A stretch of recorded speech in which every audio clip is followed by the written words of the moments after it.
Assalamualaikum warahmatullahi wabarakatuh. Perkenalkan, kami dari kelompok 2. Kami akan membahas hasil diskusi kami, yaitu tentang jenis sumber dana bank berupa deposito berjangka.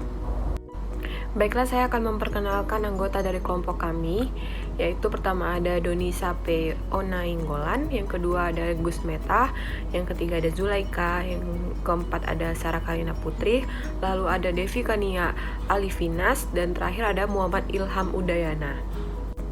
Selanjutnya saya akan menjelaskan pengertian dari bank. Bank merupakan Undang-Undang Nomor 10 Tahun 1998 tentang perbankan, yaitu lembaga usaha yang menghimpun uang dari masyarakat dalam bentuk simpanan, kemudian menyalurkannya kembali kepada masyarakat berbentuk kredit atau lainnya agar taraf hidup masyarakat menjadi meningkat. Sumber-sumber dana bank. Sumber dana merupakan dana yang terhimpun oleh bank yang nantinya akan digunakan oleh bank itu sendiri untuk menjalankan fungsinya. Perolehan dana ini dapat berasal dari, yang pertama adalah dari bank itu sendiri, berupa setoran modal pemilik saham dan laba ditahan. Yang kedua dari masyarakat, berupa tabungan, giro, deposito, atau dari lembaga lainnya. Dan yang ketiga dari lembaga atau bank lain seperti pinjaman antar bank dalam bentuk call money, deposito berjangka, dan lainnya. Selanjutnya saya akan menjelaskan apa itu deposito. Deposito merupakan simpanan masyarakat atau pihak ketiga yang penarikannya dapat dilakukan pada waktu tertentu menurut perjanjian antara penyimpan dengan bank yang bersangkutan. Penarikan deposito hanya boleh dilakukan pada saat tertentu menurut jatuh temponya. Ini merupakan pengertian dari Taswan tahun 2008. Baiklah, saya selanjutnya akan melanjutkan penjelasan dari Sarah Karina Putri, yaitu mengenai deposito berjangka menurut undang-undang. Menurut Undang-Undang Nomor 10 Tahun 1998, yang dimaksud dengan deposito adalah simpanan yang penarikannya hanya dapat dilakukan pada waktu tertentu berdasarkan perjanjian nasabah penyimpan dengan bank.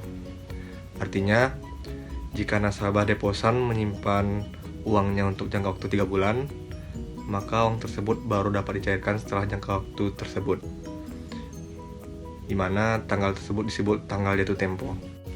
Nah, selanjutnya untuk pembukaan deposito, itu untuk melakukan pembukaan deposito, deposan dapat menggunakan setoran tunai dengan cek, biliet giro, bukti transfer masuk, pesel, atau warkat lain yang disepakati oleh bank. Prinsipnya, pada saat disetor, warkat harus sudah efektif, artinya dapat diuangkan. Deposito dicatat sebesar nilai nominal deposito yang tertera dalam perjanjian tersebut. Selanjutnya contoh jurnal pembukaan deposito. Itu pada contoh soal, pada tanggal 31 Mei 2021, Nyonya Reni membuka deposito pada Bank Mitra Niaga Semarang dengan nominal 50 juta rupiah, bunga 18%, jangka waktu 3 bulan. Untuk itu, Nyonya Reni harus menyerahkan biliet giro atas nama Nyonya Reni sebesar 30 juta dan sisanya dibayar melalui setoran tunai pada Bank Mitra Niaga Semarang. Nah, jurnalnya sebagai berikut, yaitu pada tanggal 31 Mei 2021, debit giro Reni 20 juta rupiah, kas 20 juta rupiah, dan kredit deposito berjangka sebesar 50 juta rupiah. Selanjutnya, bunga deposito berjangka. Beberapa bank memperhitungkan bunga harian untuk deposito. Ini artinya berapa hari pun deposito mengendap akan diberikan bunga sebagaimana tabungan. Perhitungan bunga yang lazim adalah bank akan memberikan bunga setelah deposito minimal mengendap 1 bulan. Kalau untuk deposito yang dibuka pada akhir bulan, bunga diperhitungkan pada akhir bulan juga, walaupun tanggalnya berbeda. Misal deposito dibuka pada tanggal 31 Januari, maka jatuh tempo bunga adalah tanggal 28 Februari atau 29 Februari, 31 Maret, 30 April, dan seterusnya. Tetapi jika deposito tidak dibuka pada akhir bulan, maka jatuh tempo bunga akan sama dengan tanggal pembukaan deposito. Contoh, deposito dibuka pada tanggal 10 Januari, maka jatuh tempo bunga adalah pada tanggal 10 Februari, 10 Maret, 10 April, dan seterusnya. Selanjutnya contoh pencatatan bunga deposito berjangka. Deposito sebesar 50 juta pada tanggal 31 Mei 2021 dengan bunga 18% jangka waktu 3 bulan dan pajak bunga 15% dibayarkan setiap tanggal 10 ke kas negara, dan deposan mengambil bunga deposito setiap tanggal 5. Maka jurnal untuk mencatat transaksi di atas adalah: yang pertama, jurnal untuk mencatat penerimaan bunga ke-1 oleh deposan pada tanggal 30 Juni 2021. Terdapat biaya bunga di debit sebesar 750.000 dan di kredit bunga deposito berjangka harus dibayar sebesar 750.000 dengan ketentuan 18% dikali 50 juta dibagi 12 bulan. Selanjutnya, jurnal untuk mencatat penarikan oleh deposan dicatat pada tanggal 5 Juli 2021. Terdapat debit bunga deposito berjangka harus dibayar sebesar 750.000 dan di kredit hutang PPh sebesar 112.500 dengan ketentuan 15% dikali bunga deposito, dan kas atau giro di kredit sebesar 637.500. Selanjutnya, jurnal untuk mencatat pelimpahan pajak dicatat pada tanggal 10 Juli 2021. Di debit terdapat hutang PPh sebesar 112.500 dan di kredit giro kantor kas negara sebesar 112.500. Pencatatan deposito jatuh tempo. Penarikan bunga deposito yang berbeda dengan tanggal jatuh tempo, maka bank akan melakukan pencatatan sebanyak 2 kali. Yang pertama adalah pada saat tanggal jatuh tempo, dan yang kedua adalah pada saat penarikan bunga deposito. Nah, selanjutnya akan seperti itu sampai dengan tanggal jatuh tempo deposito. Nah, berbeda dengan bunga deposito yang ditarik pada saat yang bersamaan dengan tanggal jatuh tempo, maka bank hanya akan mencatat 1 kali pencatatan.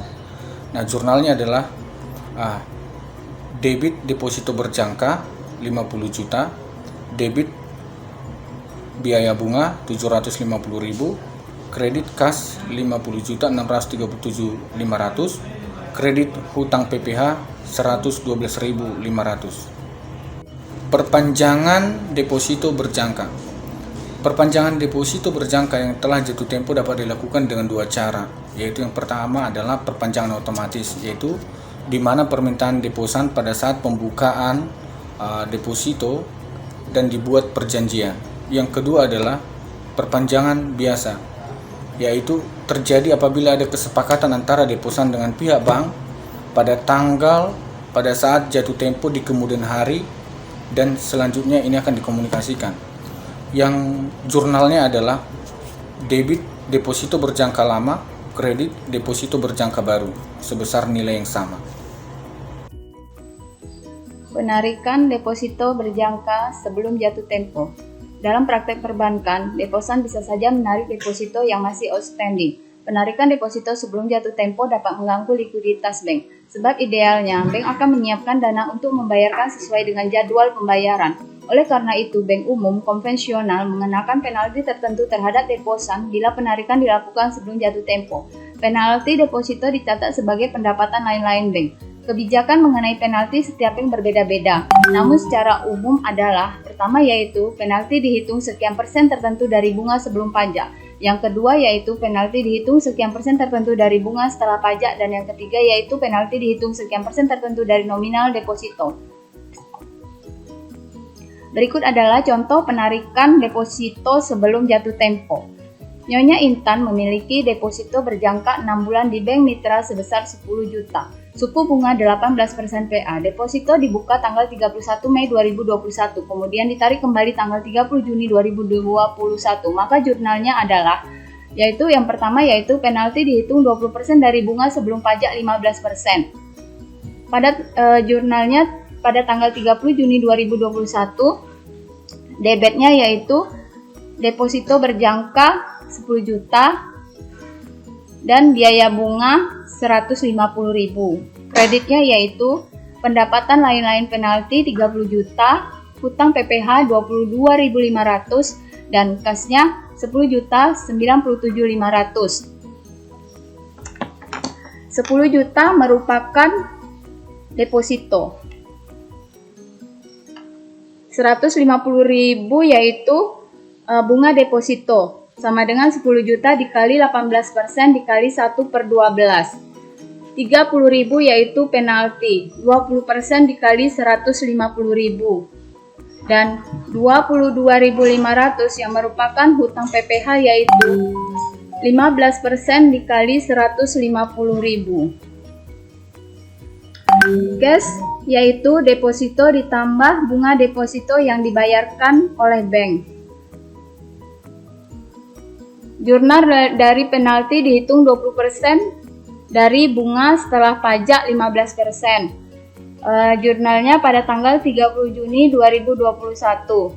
Debitnya yaitu deposito berjangka 10 juta, biaya bunga 150.000, kreditnya yaitu pendapatan lain-lain penalti 25.500, hutang PPh 22.500, dan cash 10.102.000. 150.000 yaitu bunga deposito sama dengan 10 juta dikali 18% dikali 1/12.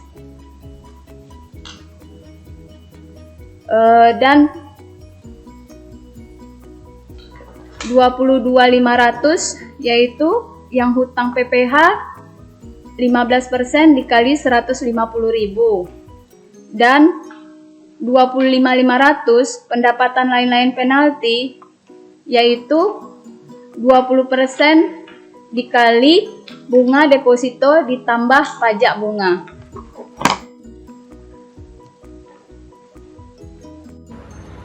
Baiklah, selanjutnya perpindahan deposito berjangka antar kantor cabang. Deposito yang telah dibuka di cabang bank tertentu dapat dipindahkan ke cabang bank yang sama di kota lain. Perpindahan ini atas dasar permintaan deposan, misalnya karena pindah domisili. Perpindahan deposito berjangka antar kantor cabang menimbulkan hubungan rekening antar kantor cabang. Di samping itu, harus ada alokasi beban bunga yang sudah berjalan. Alokasi beban bunga dapat diperhitungkan secara prorata berdasarkan lamanya pengendapan deposito di suatu cabang. Contohnya, alokasi beban bunga perpindahan deposito di Bank Mitra 1-7 hari 25%, 8-15 hari 50%, 16-21 hari 75%, dan 22 hari sampai akhir bulan 100%. Jika deposito sebesar 10 juta rupiah berjangka waktu 6 bulan dibuka di Bank Mitra Semarang pada tanggal 31 Mei 2021 dengan suku bunga sebesar 18%. Pada tanggal 5 Juni 2021, deposito tersebut dipindahkan ke Bank Mitra di Solo. Tanggal pembukaan 31 Mei 2021 sampai dengan tanggal perpindahan 5 Juni 2021 itu dihitung 5 hari menjadi beban bagi Bank Mitra Semarang sebesar 25% dari bunga per bulan. Dan untuk Bank Mitra Solo akan menanggung sisanya, yaitu sebesar 75% dari total bunga di bulan Juni. Dan untuk bulan-bulan selanjutnya, beban bunga ditanggung oleh Bank Mitra Cabang Solo sebesar 100% dari tarif bunga yang sudah ditentukan. Dan jurnal untuk mencatat transaksi tersebut adalah sebagai berikut. Bagi Bank Mitra Cabang Semarang akan mencatat pada tanggal 31 Mei 2021 debit pada kas sebesar 10 juta rupiah dan kredit pada deposito berjangka sebesar 10 juta rupiah. Pada tanggal 5 Juni 2021 debit pada deposito berjangka sebesar 10 juta rupiah, debit pada biaya bunga sebesar 37.500, dan kredit pada hutang PPh sebesar 5.625, kredit pada rekening antar kantor cabang Solo sebesar 10.031.875. Dan bagi Bank Mitra Solo akan mencatat pada tanggal 5 Juni 2021, debit pada rekening antar kantor cabang Semarang sebesar 10.031.875, kredit pada deposito berjangka sebesar 10 juta rupiah, dan kredit pada bunga deposito yang harus dibayar sebesar 31.875. Dan pada tanggal 30 Juni 2021, Bank Mitra Solo akan mencatat debit pada biaya bunga sebesar 112.500, debit pada deposito berjangka yang harus dibayar, bunga deposito berjangka yang harus dibayar sebesar 31.875, kredit pada hutang PPh sebesar 16.875, dan kredit pada kas sebesar 127.500. Sekian presentasi dari kelompok kami. Mohon maaf apabila terdapat banyak kesalahan. Saya akhiri dengan Assalamualaikum warahmatullahi wabarakatuh.